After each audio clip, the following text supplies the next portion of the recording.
How to turn off Ask Permission on App Store. Hello guys, welcome back to App Hacks. This is me Atticus, and in today's video I'll teach you guys how you can turn off Ask Permission on App Store. So let's begin. So the first thing you might want to do is open up your settings. After you've opened up your settings, you will need to scroll down.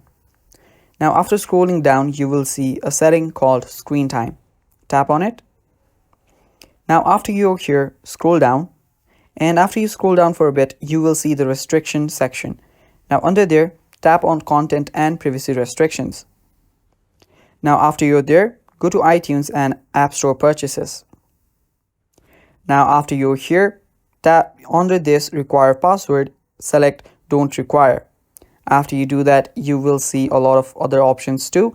Now here under installing apps, make sure that it's allowed, make sure that all of these is allowed. And after doing that, you can go back and now you don't have to ask permission on App Store. And that is how you do it. That is how you turn off Ask Permission on App Store. Thanks for watching guys. That is all for this video. Stay tuned for more and bye-bye.